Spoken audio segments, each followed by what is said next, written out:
So ተማሪዎች በዚህ ቪዲዮ ደግሞ የምናየው another lesson ነው. It's about controlling microorganisms. So about controlling microorganisms ከማየታችን በፊት by the end of this lesson ምን እናገኛለን? Students will be able to ምንድነው የምንታገኘው? Principles and methods of sterilization ነው and disinfection. So sterilization ምንድነው disinfection ምንድነው የሚለውን እናያለን. Physical እና chemical methods of controlling microbial growth እናያለን. Applications of these methods in different areas of life like agriculture, healthcare, food industry የተለያዩ ኤሪያዎች ላይ ምን አይነት ኢፌክት እንዳለው እናያለን ማለት ነው. So መጀመሪያ ላይ sterilization ማለት ነው ሙሉ ለሙሉ microorganisms present እንዳይሆኑ 100% microorganismsን መግደል ወይም ማጥፋት it's known as sterilization. Complete destruction of the microorganisms ነው. Like vegetative እና sports ወይም absolute term በቃ አይኖሩም ከዚህ በኋላ ምንም አይነት function የላቸው microorganisms sterilization ቴክኒክ ከተጠቀሙ ማለት ነው. sterilization ከምናደርግባቸው ሜቶዶች ውስጥ በዋናነት ብዙ ጊዜ የምንጠቀመው heat ወይም temperature ነው. ሌላ ኬሚካሎችን እንጠቀማለን ማለት ነው. germicide ማለት they are type of chemicals ሊሆን ይችላሉ sterilization technique ሊሆን ይችላሉ. ስራቸው ምን ማለት ነው? side ማለት መግደል ነው. germ ደግሞ it's a microorganism. So it's a chemical that kills microorganisms completely ማለት ነው. ስለዚህ they are part of the sterilization process. They may not kill resistant cells. በጣም resistant የሚባሉ microorganisms ካሉ ግን sometimes chemical level ላይ ከሆነ they might not be able to do that ማለት ነው. The second one is disinfection ነው. Disinfection ደግሞ ማለት it is infect የማድረግ አቅማቸውን መቀነስ ነው ወይም ደግሞ of course we might remove some microorganisms ነገር ግን completely 100% destruction of microorganisms አይደለም. infect ማለት it's their ability to cause disease ነው microorganismዎችን እሱን ኔጌት ስናደርገው disinfection እንፈጥራለን ማለት ነው. ስለዚህ ኬሚካሊ ነው ብዙ ጊዜ ዲስኢንፌክሽን ኮዝ የሚደረገው ወይም ደግሞ የምናደርገው ኬሚካሊ ሪሙቭ እናደርጋቸዋለን ፓቶጀኒክ ኦርጋኒዝሞችን. ስለዚህ የኢንፌክሽን መጠን ወይም ዲዚዝ የመፈጠር አቅሙን እንቀንሳለን ወይም እናጠፋለን ማለት ነው. ዲስኢንፌክሽን የምንጠቀመው ህይወት ለሌላቸው ነገሮች ነው. ብዙ ጊዜ ቤታችን ውስጥ የምንጠቀምባቸው እቃ የምናጥብባቸው ሳሙናዎች፣ ልብስ የምናጥብባቸው ዲተርጀንትስ እነዚህ ታይፕ ኦፍ ማቴሪያልስ ዲስኢንፌክቲንግ ነው የሚባሉት. Examples 5% bleach on surfaces, boiling utensils, alcohol immersion እነዚህኞቹ disinfection ነው የሚባሉት. በብሊቺንግ ሰርፌስ ማጽዳት፣ አልኮል ውስጥ እቃውን መዘፍዘፍ እንደዚህ አይነት ነገሮች disinfection ነው የሚባሉት. The other type of disinfection ነገር ግን on living things ሲሆን antisepsis ወይም ደግሞ antiseptic ነው የሚባለው. so ይሄኛው on living things አሁን ለምሳሌ እኛ እጃችን ላይ hand sanitizer እንጠቀማለን. ስለዚህ ያ sanitizer it is an antiseptic ነው ማለት ነው. ይሄኛውም ላይ ኢንፌክሽን ኮዝ የማድረግ አቅማቸውን ማጥፋት መቀነስ መግደልም ሊኖር ይችላል. ነገር ግን 100% ወይም complete destruction of all type of microorganisms አለን ማለት ግን አንችልም ማለት ነው. ለምሳሌ before surgery povidone iodine የሚባል አለ እሱን መጠቀም እንችላለን. for root canal treatment ላይ hydrogen peroxide መጠቀም እንችላለን. for germicidal soap ወይም ደግሞ የተለያዩ ሳሙናዎችን መጠቀም እንችላለን ማለት ነው. ሌላ ሳኒታይዜሽን ነው. ሳኒታይዜሽን ማለት it's just አካባቢያችንን ማጽዳት ክሊን ማድረግ ነው.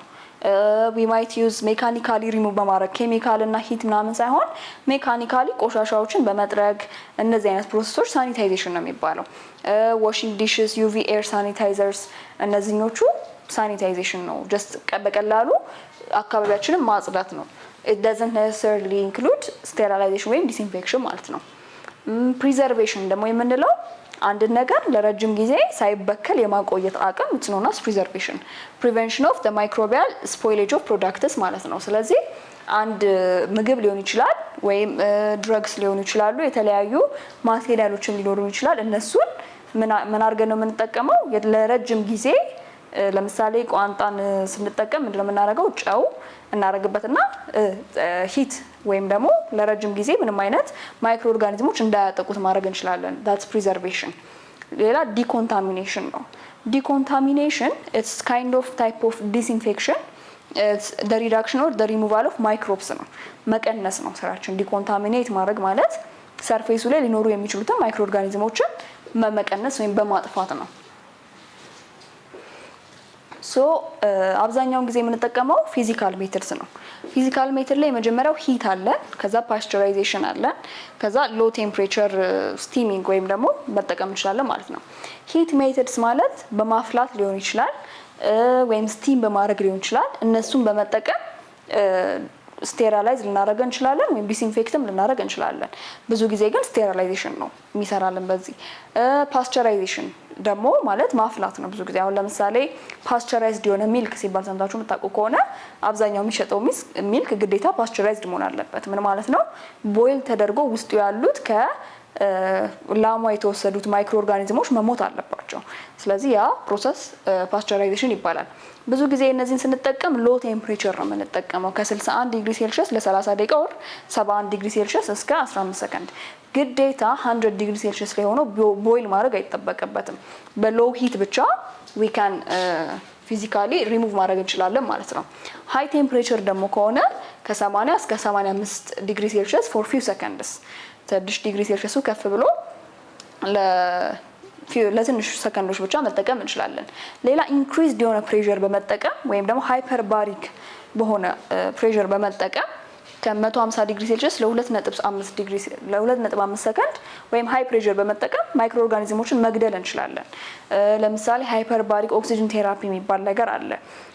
በጣም በሃይ ሌቭል ኦክሲጅን ስለተለቀቀ ብቻ ባክቴሪያዎች መኖር የሚያቅታቸው ወይም የሚሞቱበት አይነት ፕሮሰስ አለ ማለት ነው። ዲስኢንፌክሽን ባይ ሂት ኢት ኢዝ ከስቴራላይዜሽን ቴምፕሬቸሩ ትንሽ ዝቅ አድርገን ነው። ያው ዲስኢንፌክሽን ኢንፌክሽን አቅም መቀነስ ነው። ስለዚህ ቦይል በማድረግ ለምሳሌ ቦይል በማድረግ ብዙ ማይክሮ ኦርጋኒዝሞችን መግደል እንችላለን። ነገር ግን ፈንጋዮች በምንድን ነው የሚራቡት ተባብለናል? በስፖርስ። እነዛን ስፖሮች ግን ቦይል በማድረግ መግደል አንችልም። ስለዚህ ቦይል ማድረግ ከስቴራላይዜሽን ቴምፕሬቸር ትንሽ ዝቅ ባለ ዲስኢንፌክት ማድረግ እንችላለን ማለት ነው።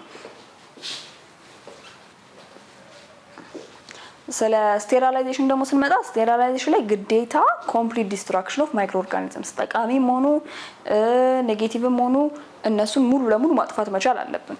ስለዚህ ታይፕ ኦፍ ስቴራላይዜሽን ላይ የመጀመሪያው ድራይ ሂት ነው። ድራይ ሂት ማለት በቃ ደረቅ የሆነ ሙቀት በመጨመር ነው እንትን የምንለው። የመጀመሪያው ፍሌሚንግ ነው። ፍሌሚንግ ማለት አሁን ለምሳሌ የተለያዩ የተጠቀምናቸው ሜታሎች ካሉን እነዛን ሜታሎች ለረጅም ሰዓት እሳት ላይ በመያዝ ልክ ቀይ እስኪሆኑ ድረስ ማለት ነው።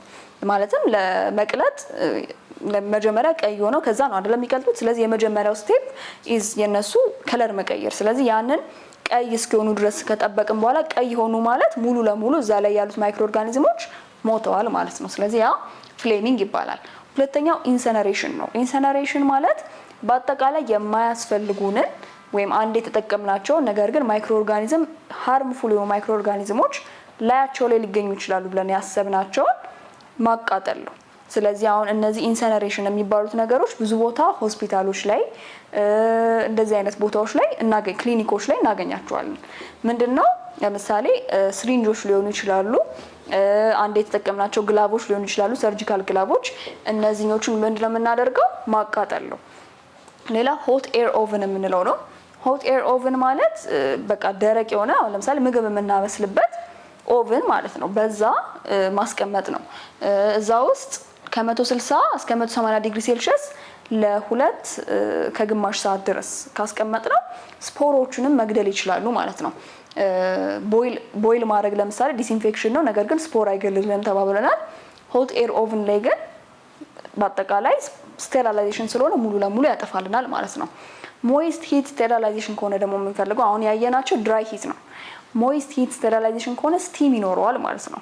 ስለዚህ በስቲሚንግ ብቻ ላዩ ላይ ያሉትን ማይክሮ ኦርጋኒዝሞች መግደል እንችላለን ሙሉ ለሙሉ ማለት ነው። እዚህኛው ላይ ደግሞ ከሚጠቀሱት በጣም ኮመን ኤግዛምፕልስ ውስጥ አውቶክሌቪንግ ነው። ይሄ ኮመንሊ ሆስፒታሎች ውስጥ ክሊኒኮች ውስጥ የምናገኘው ሴታፕ ነው።